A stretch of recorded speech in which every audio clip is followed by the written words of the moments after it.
Hello friends, Nand Kishore Kumar here. I would like to talk to you on India-China relation today. You must have heard McMahon line. Who was McMahon?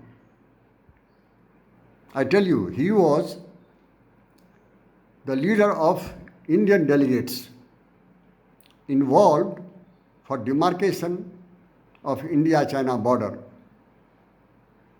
along with Chinese delegation.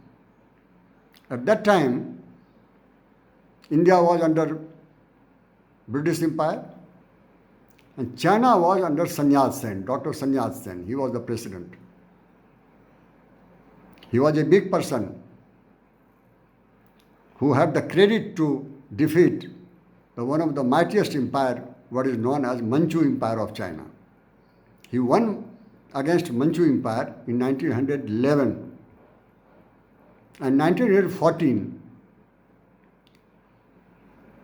McMahon line was demarcated between British India and China. And then in Simla, the agreement was to be signed, known as Simla Agreement. Indian delegates had signed it, but China hesitated. Sun Yat-sen said, I will sign it later, subsequently, but accepted in principle because the warlords loyal to Manchu Empire is still fighting against Sun Yat-sen. So Sun Yat-sen said, the empire has pulled down, but warlords is still fighting. Let us wait for them to surrender, then we can sign it. But meanwhile, in 1922, Communist Party was born, established, founded under Mao Zedong. In 1926, now the new turning phase started of China. Sun Yat-sen died. Chiang Kai-shek became the president. Mao Zedong led Communist Party started Long March 1932. Long March means they wanted power in hand. They wanted communist regime in China. Therefore, they had to fight against Sun Yat-sen government. So the struggle started 1932 in the name of Long March and continued till 1939. Meanwhile, Second World War started. Japan was party to the Second World War from allied groups along with Germany and Italy. So in that context, Japan attacked China. Then Mao Zedong changed his strategy. He decided not to fight against his own government, but to fight against the aggressor, the Japanese. So Japan had to fight against China on two fronts. One front, the military force of Chiang Kai-shek government. Second front was communist Red Guards under Mao Zedong. Meanwhile, Indian National Congress struggling for independence of India, they had decided to send a token of good gesture to Mao Zedong.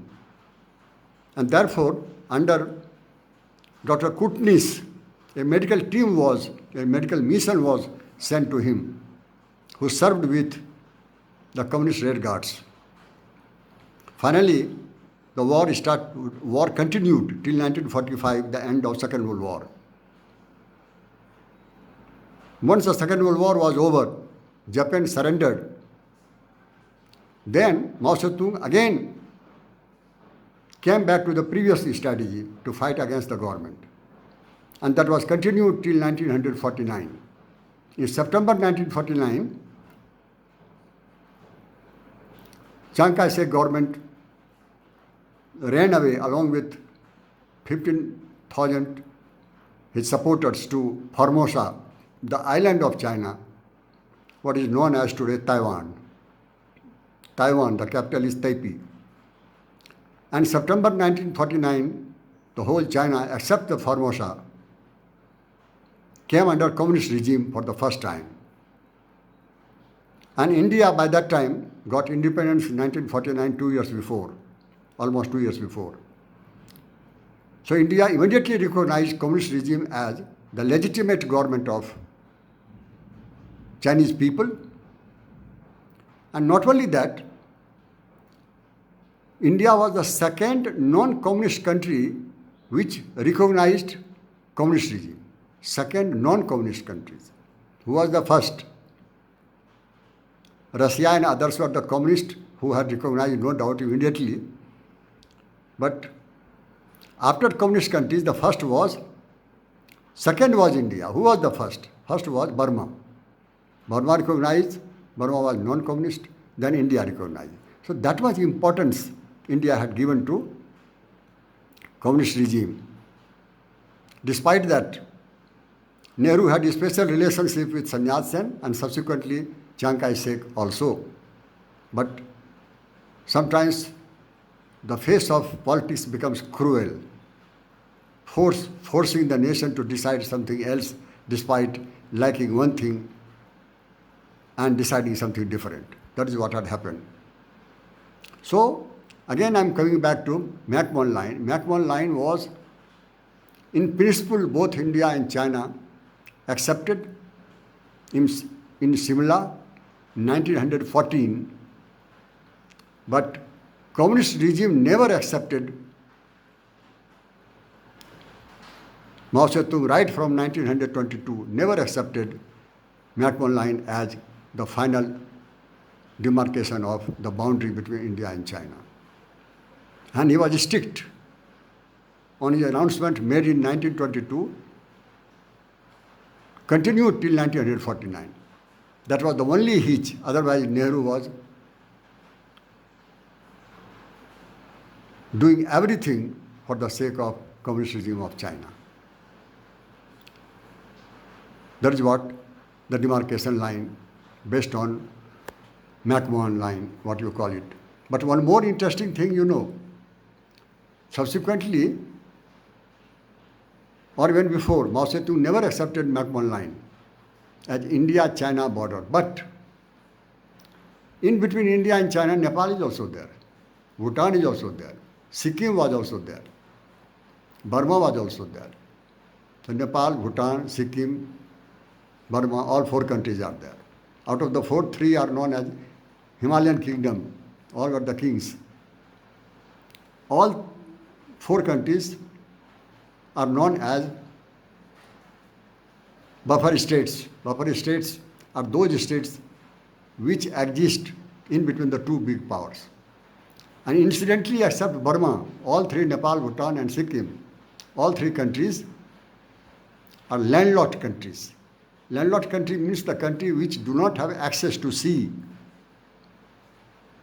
So landlocked countries, Himalayan kingdom, in between India and China, but China accepted McMahon Line as boundary, as border between these Himalayan states and Burma and China, but not with India. It's very interesting.